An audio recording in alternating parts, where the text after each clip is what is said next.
we're live. Like on TV. We are. We are.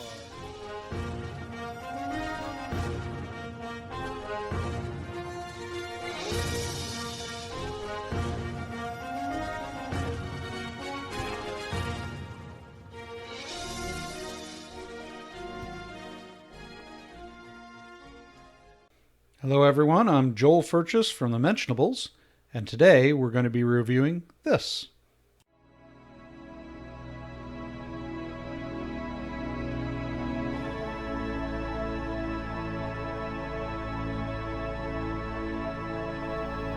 Question 1. Why can't God control everything?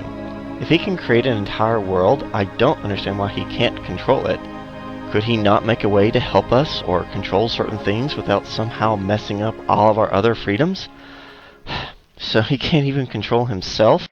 So what this question does is to begin with a template in mind that if God were real, the world would be different than it is. That because things seem out of control to me, then that must mean that they're equally out of control to God. Now, the expected objection would be, if God is indeed in control, then he must not be a very nice God, because things are downright miserable most of the time for most of the world. It's the last part of the question which touches a bit on the profound. It asks, can God even control himself?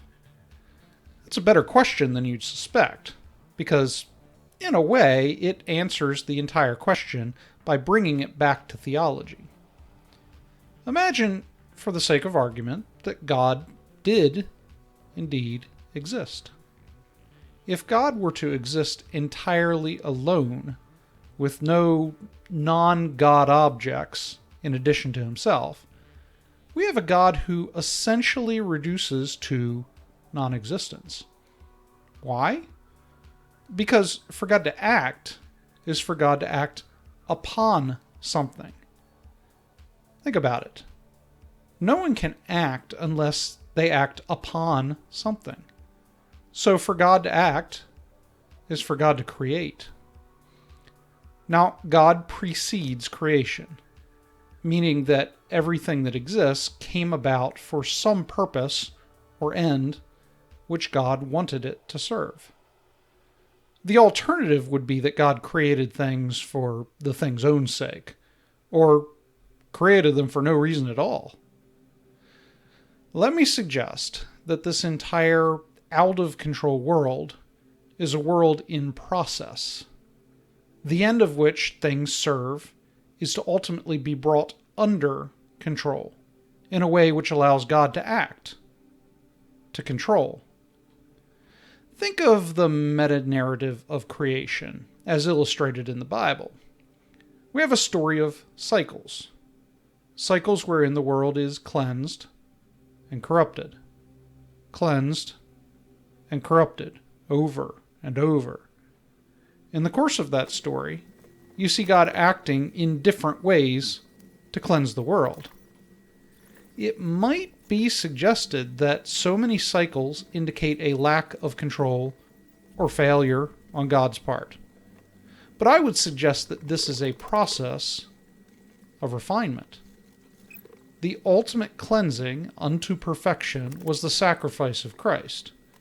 But that sacrifice would not have been potent if all of the other methods had not first been shown to be inadequate. In ancient literature, creation stories consisted of a universe of chaos, which the divine character in the story manages to harness, tame, and bring into perfection as the new universe is created.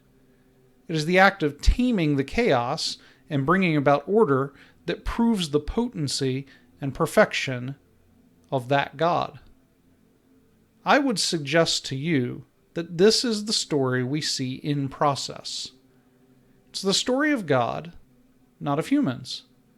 In the act of taming and controlling a world in chaos, not by his power, but rather by his sacrifice. And that shows God's mastery of self and of the universe as well. So the short answer is, of course, God controls everything. He is in the process of bringing things under control. And in so doing, he is showing self-mastery. The story is of a God who is ultimately able to tame chaos. Why did things get chaotic in the first place? Because in order to create a perfect world, God needed to perfect that world. If the world began as a cleansed, perfect, tame, and perfectly controlled place, God would have remained entirely unactualized. This act of redeeming and perfecting was the story of God. God controls what he wants to. Could he control more? Sure. But would it still permit the level of freedom that he wants people to have? Would it allow people to learn the lessons he wants? No one likes a micromanager. Would we really be able to love God if he forcefully controlled every aspect of our lives? I don't know. But I think that there are sufficient reasons for God not to control everything. And I think one of those, first and foremost, is the act of love itself. Love is something that's a choice. And if God is to allow us to love one another and to freely love him, then he has to allow us a certain amount of freedom. He can't force us to love him or to love each other. I think the lack of control that some people see within the universe is actually just that freedom that he's given us that does allow us the privilege of being able to love one another. I would say that yes, God can control everything. See, but there's a difference between what you can do and what you will do, right? I can control whether or not I drive my car off a cliff. But that's a completely different thing as to whether or not I will drive my car off the cliff. I have good reason not to drive my car off a cliff. Likewise, God can control everything, but as the question alludes to, there is this issue of freedom, that God chose to create creatures who have free will. And it is not logically possible that God can create us free while simultaneously controlling everything about our life. See, an important issue that comes up in this thinking, and that is going to come up repeatedly in these answers, is this idea of control. Who is in direct control of what? See, God is sovereign. He literally has control over everything. However, whenever he created us and put us in control of the earth. He gave mankind control of the earth. We are his representatives to exercise his will, his plan, his purpose on the earth. See, the initial purpose of mankind was to spread Eden into the wilderness. So take what is perfect, take paradise where there's harmony and perfection, and spread that out into the wilderness, into the chaos, into the darkness. So shine the light into the dark. That's what mankind was created to do. We were made to be his earthly family and to tame the chaos of the wilderness of creation.